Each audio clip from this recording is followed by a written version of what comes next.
Focus करिएगा। हम लोग ऑर्गेनाइजिंग का कौन सा क्लास कर रहे हैं भाई? दूसरा क्लास। अच्छे से सुनिए। ऑर्गेनाइजिंग का मतलब लास्ट क्लास समझाए थे कि किसी भी काम को क्या करना, प्रॉपर वे में अरेंज करना, प्रॉपर वे में, जिससे हमारा काम सही से हो और एक कॉमन ऑब्जेक्टिव के लिए सभी लोगों से हम काम अच्छे से करवा पाए। इसको हम क्या कहते हैं? ऑर्गेनाइजिंग। क्या कहते हैं? Organising is a second function of management. Management का ये कौन सा फंक्शन है? Second function. कौन सा फंक्शन? ऑर्गेनाइजिंग का फीचर समझे थे। फीचर्स क्या था? Common objective, group related activity, coordination. Common objective माने सबका ऑब्जेक्टिव सेम है। ऑर्गेनाइजेशन में जितने लोग काम करते हैं सबका ऑब्जेक्टिव सेम रहता है। जैसे आप लोग पढ़ाई कर रहे हैं, आपका जो ऑब्जेक्टिव है ना वही हमारा भी ऑब्जेक्टिव है। तो एक ऑब्जेक्टिव के लिए काम कर रहे हैं ना, इसको कहते हैं कॉमन ऑब्जेक्टिव। क्या कहते हैं? नेक्स्ट क्या भाई? कोऑर्डिनेशन। हर चीज़ का तालमेल होना चाहिए। उसके बाद क्या था भाई? Division of work. काम का क्या करिए? विभाजन कर दीजिए। समझ रहा? अकेला काम सारा करना पॉसिबल नहीं है। लास्ट वाला था ग्रुप रिलेटेड एक्टिविटी। ऑर्गेनाइजिंग में अकेला नहीं किया जाता, पूरा ग्रुप के साथ काम किया जाता है। इसको कहते हैं ग्रुप रिलेटेड एक्टिविटी। क्या कहते हैं? तो फीचर्स क्या था भाई? Common objective, coordination, group related activity, division of work. Organising का स्टेप्स था, ऑर्गेनाइजिंग प्रोसेस का स्टेप्स था। पहला क्या था? आइडेंटिफिकेशन ऑफ वर्क, काम को पहचानो करना क्या है। फिर डिवीजन ऑफ वर्क, काम को बांट दो। फिर करेंगे डिपार्टमेंटलाइजेशन। डिपार्टमेंटलाइजेशन माने डिपार्टमेंट वाइज काम को बांटेंगे। डिपार्टमेंटलाइजेशन क्या चीज़ के आधार पर होता है? On the basis of function, product और टेरिटरी। उसके बाद क्या था रे बाबा? Assignment of duty. ड्यूटी को बांट दीजिए, सबको दीजिए ड्यूटी। फिर एस्टेब्लिशिंग रिपोर्टिंग रिलेशनशिप। उसमें रिपोर्टिंग रिलेशनशिप को भी डालिए कि कौन किससे ऑर्डर लेगा, कौन किसको रिपोर्टिंग करेगा। ये ऑर्गेनाइजिंग का प्रोसेस पढ़े थे। इंपॉर्टेंस ऑफ ऑर्गेनाइजेशन क्या था भाई? Benefits of specialisation. स्पेशलाइजेशन का हमें क्या मिल जाएगा? बेनिफिट्स मिल जाएगा। समझ पा रहे हैं? सुपर स्पेशलिस्ट हो जाएंगे अगर ऑर्गेनाइजिंग के तहत काम करते हैं तो। ऑप्टिमम यूटिलाइजेशन ऑफ रिसोर्सेज, जो भी हमारे पास संसाधन है उसका मैक्सिमम यूज कर पाएंगे। नथिंग शुड बी वेस्टेज, कुछ भी बर्बाद नहीं करेंगे। इसको कहते हैं optimum utilisation of resources. Adoption to change, अगर कुछ चेंज होता है तो तुरंत क्या करेंगे? अडॉप्ट कर लेंगे। उसके बाद क्या था देखो? डेवलपमेंट ऑफ पर्सनल, हमारा कर्मचारी भी सही से ट्रेंड हो पाएगा। ये सारे के सारे फर्स्ट क्लास में पढ़े हुए थे। फ्रेश टॉपिक हम लोगों का ऑर्गेनाइजेशनल स्ट्रक्चर। बोलो क्या बोलें? जोर से बोलिए। ये ऑर्गेनाइजेशनल स्ट्रक्चर क्या? ऑर्गेनाइजेशनल स्ट्रक्चर माने ऑर्गेनाइजेशन का ढांचा। प्रत्येक ऑर्गेनाइजेशन को चलाने के लिए एक ढांचा को तैयार करना पड़ता है। जैसे आपका स्कूल चल रहा है तो एक स्ट्रक्चर में चल रहा है। ऊपर में कौन है भाई? मालिक है, ओनर है। फिर कौन है? सेक्रेटरी होगा। फिर क्या होगा? आपका स्कूल का प्रिंसिपल होगा, वाइस प्रिंसिपल होगा। समझ पा रहे हैं? टीचर इंचार्ज भी रखा जाता है, कोऑर्डिनेटर भी रखा जाता है। समझ पा रहे? कोऑर्डिनेटर का काम रहता है मारेगा खाली। नहीं समझे? कितना जगह रखा जाता है, कितना जगह नहीं भी रखा जाता है। समझे क्या बोले कि नहीं समझे? हम मारेगा कि पढ़ा का है नहीं, उसका मारने के लिए स्पेशल रखा जाता है। नहीं समझे?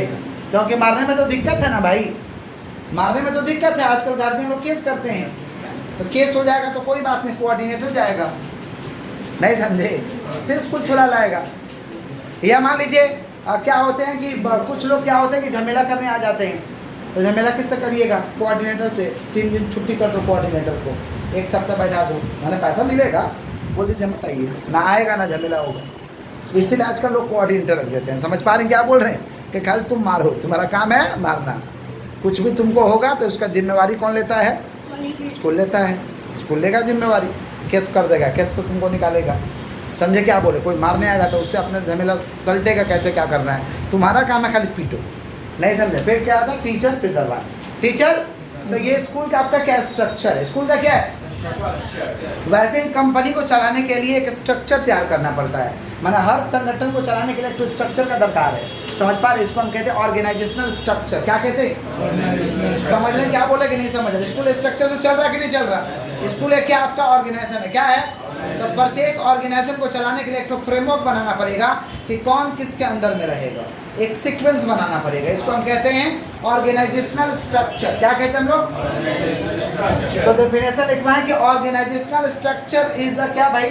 Is the framework. Organisational structure is the within which all managerial and non-managerial, within it all managerial and non-managerial task are performed. task are organization structure एक तरीका का फ्रेमवर्क है जिसमें सारे काम, मैनेजरियल काम, नॉन मैनेजरियल काम, मतलब हाई रैंक वाला काम और लो रैंक वाला काम, सारे काम को अंजाम दिया जाता है, किया जाता है। समझ पा रहे? इसको हम कहते हैं ऑर्गेनाइजेशनल स्ट्रक्चर। क्या कहते हैं? तो डेफिनेशन कैसे लिखेंगे? Organisational structure is the framework, बोलो क्या बोलें, within which all managerial and non managerial, within which all managerial and non managerial task are perform, task are, इसको कहते हैं ऑर्गेनाइजेशनल स्ट्रक्चर। क्या कहते हैं? क्लियर है क्या? तो डेफिनेशन क्या हो जाएगा? Organisational structure is a framework, organizational structure is a in which, within which क्या all managerial and non managerial task are performed। Clear है क्या? ऑर्गेनाइजेशनल स्ट्रक्चर का फीचर्स है, विशेषता है, विशेषता की कोऑपरेटिव रिलेशनशिप, सब लोग एक दूसरे को कोऑपरेट करते हैं, चाहे वो मैनेजर का लेवल का हो या लो लेवल का हो, माने टॉप लेवल का एम्प्लॉई हो या लोअर लेवल का एम्प्लॉई है, सभी लोग एक दूसरे का, ठीक से बैठो, स्कूल का भी नहीं गया। किसका बात करें? Cooperative relationship. किसका? समझ रहे हैं क्या बोल रहे हैं कि नहीं समझ रहे हैं? किसका बात करें हम लोग? Cooperative relationship. बोलो क्या बोले हैं? तो मैनेजर लेवल का हो, मतलब टॉप लेवल का हो या लोअर लेवल का हो, सभी लोग एक दूसरे को क्या कहते हैं? कोऑपरेट करते हैं, मदद करते हैं, बताते हैं काम को, समझ पा रहे, गाइड करते हैं, समझ पा रहे हैं, काम को करवाते हैं, इसको कहते हैं कोऑपरेटिव रिलेशनशिप। क्या कहते हैं? समझे? दुश्मन कोई थोड़ी, ऑर्गेनाइजेशन में जितना लोग है सब लोग एक दूसरे का हेल्प करेंगे, एक दूसरे के लिए काम करेंगे, जिससे ऑर्गेनाइजेशन का क्या हो जाएगा? गोल अचीव हो जाएगा। इसको कहते हैं कोऑपरेटिव रिलेशनशिप। क्या कहते हैं? फिर क्या? अरे बाबा, कॉमन ऑब्जेक्टिव। कौन सा? कॉमन ऑब्जेक्टिव माने सबका उद्देश्य सेम रहेगा। ऑर्गेनाइजिंग में ना सबका उद्देश्य सेम रहता, अलग अलग ऑब्जेक्टिव नहीं रहेगा। अलग अलग ऑब्जेक्टिव रहेगा ना तो काम से विदा हो जाओगे, नहीं समझे? किसका बात करें? Common objective. किसका? मान लो एक ऐसा रामू है, इसका ऑब्जेक्टिव ऑर्गेनाइजेशन का नहीं है, इसका ऑब्जेक्टिव है कि हम पर्सनल प्रॉफिट को गेन करें। पर्सनल प्रॉफिट को ऑर्गेनाइजेशन कितना दिन रखेगा भाई? इसको लात मार के निकालेगा, उस पर से इसका सिविल रिकॉर्ड खराब कर देगा, सिविल रिकॉर्ड तुरंत पैन नंबर में मार देगा, इसका कांड चढ़ा दिया जाएगा, नौकरी खोजने जाएगा, बेटा पहले रिजेक्ट हो जाएगा। आ जाओ, किसका बात करें? Common objective. बोलो क्या बोले हैं? बिजनेस करेगा तब, समझ पा रहे? लेकिन नेचर और सिग्नेचर इंसान का चेंज, समझे क्या बोले कि नहीं समझे? बिजनेस में ये दूसरे के साथ करे, इसका भी एम्प्लॉय इसके साथ करेगा। आइए, किसका बात करें? Common objective. बोलो क्या बोले? फिर क्या? Division of work. Division of काम का क्या करिए? विभाजन कर दीजिए। बेटा टूपी बोलो ना। डिवीजन ऑफ वर्क माने काम का क्या कर दीजिए? विभाजन कर दीजिए, काम को दे दीजिए, बांट दीजिए। समझ पा रहे हैं? इसको हम कहते हैं डिवीजन ऑफ वर्क। क्या कहते हैं? समझ पा रहे हैं क्या बोल रहे हैं? और कम्युनिकेशन तो करना पड़ेगा ना, ऑर्गेनाइजेशन में कम्युनिकेशन, समझा क्या बोले? बारात में थोड़ी ना आए हैं हाय बाय करेंगे, बाराती में करता रहो बाय हाय, बारात में आए हैं आप, यहाँ बातचीत करना पड़ेगा, समझना पड़ेगा क्या है नहीं है काम को, इसको कहते हैं कम्युनिकेशन। क्या कहते हैं? तो किसका बात करें? Features of organisational structure. पहला फीचर्स क्या बता? Cooperative relationship, cooperative. दूसरा कॉमन ऑब्जेक्टिव, तीसरा और चौथा कम्युनिकेशन। क्लियर है क्या? फीचर्स याद रखो। पहला क्या बता?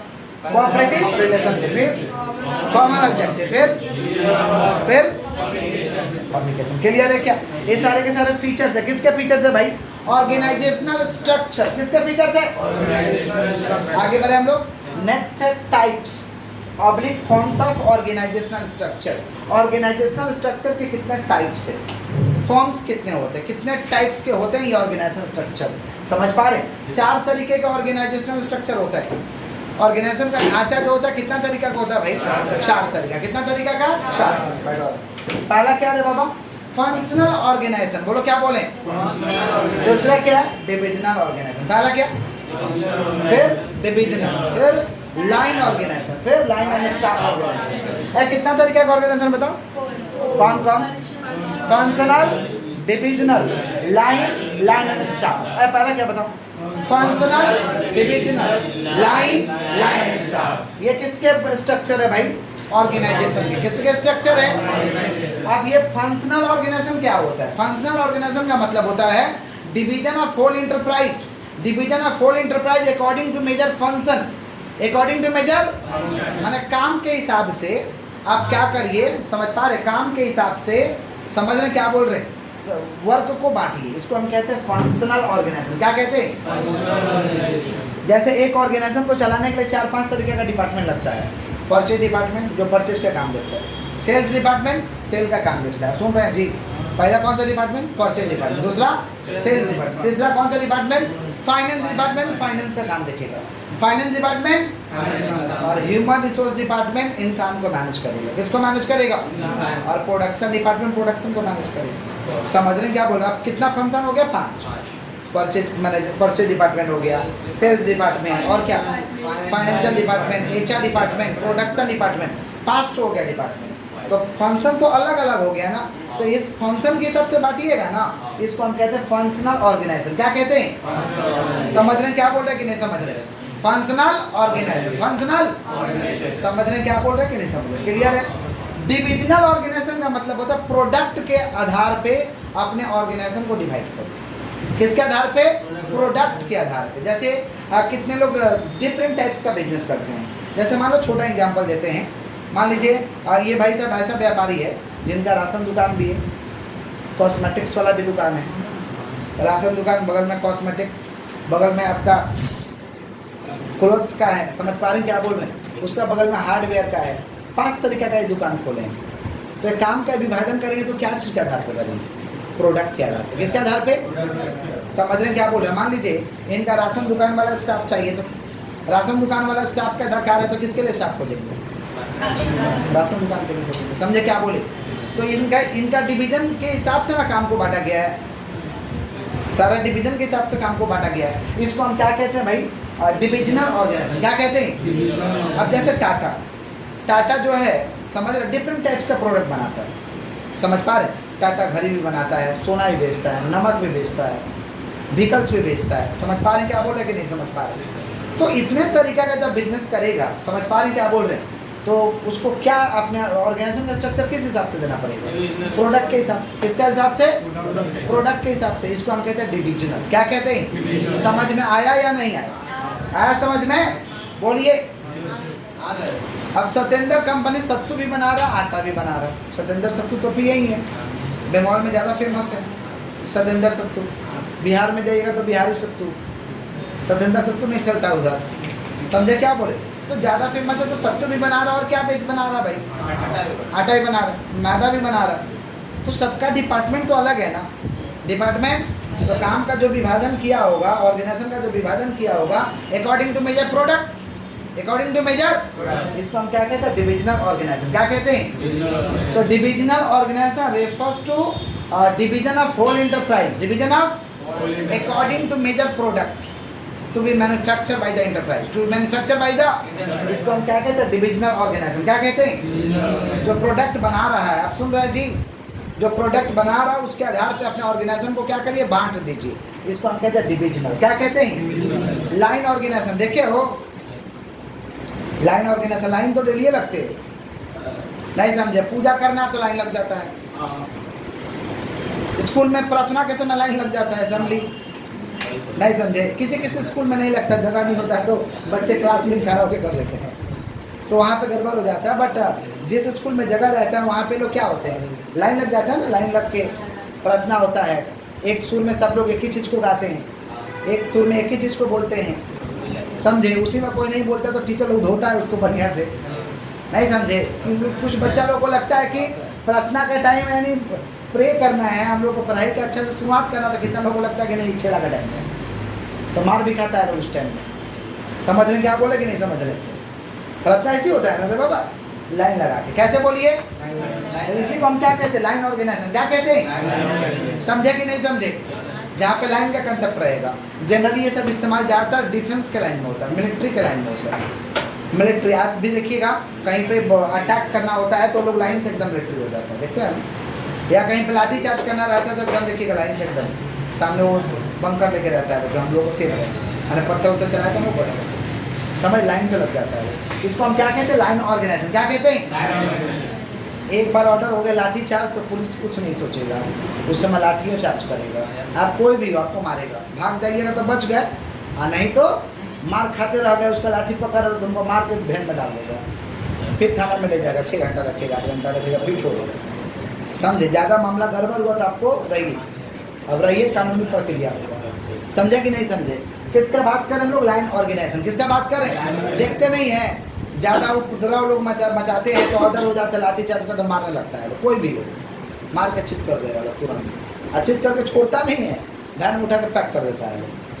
अब भाग गए, मार खाते खाते भाग गए तो ठीक है, मार खाते खाते भाग गए तो ओके, कोई दिक्कत नहीं। हाँ कोई मर भी जाता है, समझे क्या बोले? जैसे बिहार में एक तो नेता मर गया था, बिहार में लाठी चार्ज हुआ, नेता ही मर गया, ऐसा मारा लोग, सर पर मारा लोग, मर गया। आइए किसका बात करें हम लोग? Line organisation. किसका? तो line organisation is the oldest form of organisation, सबसे पुराना वाला है। It is suitable for military organisation, defence organisation. School में खाली प्रार्थना का समय होता है, खाली किसका समय होगा? प्रार्थना। किसका बात करें बोलो? Line organisation. मंदिर में भी फॉलो किया जाता है, लाइन से आओ, लाइन से जल चढ़ाओ, और बाबा का जहाँ जहाँ मेन हेड क्वार्टर है वहाँ लाइन से ही जल चढ़ रहा है, समझे क्या बोला? ब्रांच ऑफिस में तो फाका रहता है, तुरंत डाल दीजिएगा। आइए किसका बात करें हम लोग? Line organisation. बोलो क्या बोले? समझे? तो सिस्टम से जाइए, लाइन से जाइए, समझे क्या बोले? इसको हम क्या कहते हैं? Line organisation. नेक्स्ट हम लोग का line and staff. Line and समझ पा रहे? उसमें स्टाफ भी रहेगा, दोनों रहेगा, दोनों कॉम्बिनेशन रहेगा, नॉर्मल और एक लाइन वाला। इसको हम कहते हैं लाइन एंड स्टाफ ऑर्गेनाइजेशन। बोलो क्या बोले? तो कितना तरीका का ऑर्गेनाइजेशनल स्ट्रक्चर है भाई? 4। कौन कौन? Functional, divisional, line, line and staff. बोलो क्या बोले? Functional, divisional, line, line, staff. Clear है क्या?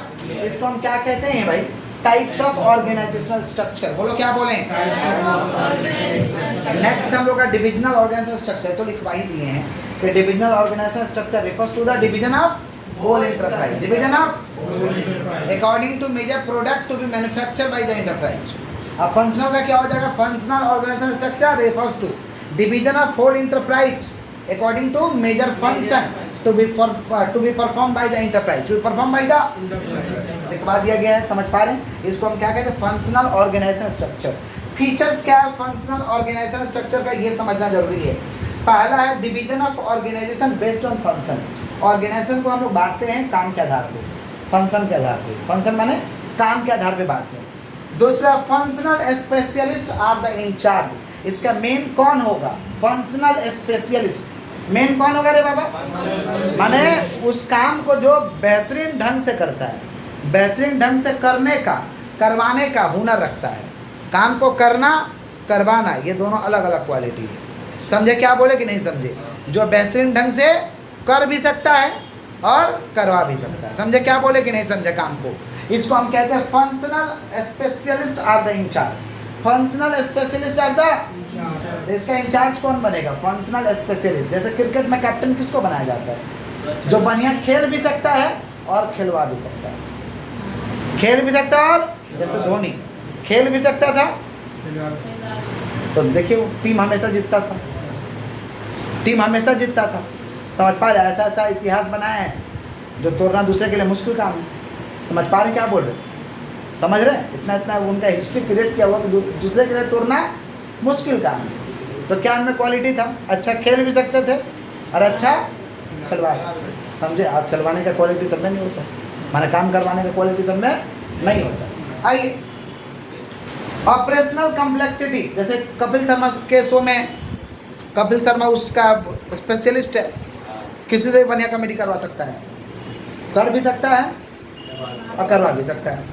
उसका टीम में एक तो गुलाटी था जो डॉक्टर का रोल करता था, किसी का भी रोल करता था, बहुत अच्छा रोल करता था। समझ पा रहे? गुलाटी को एक बार घमंड हो गया था कि भाई मेरे वजह से, सुनील ग्रोवर उसका उनका ओरिजिनल नाम था, कि मेरे वजह से इनका शो चल रहा है। समझ पा रहे? अलग हो गए, आज उनका नाम कोई नहीं जानता है। अभी भी कपिल शर्मा शो चल रहा है, उनका टीम में जितना लोग है सब बढ़िया कॉमेडी करते हैं। समझे?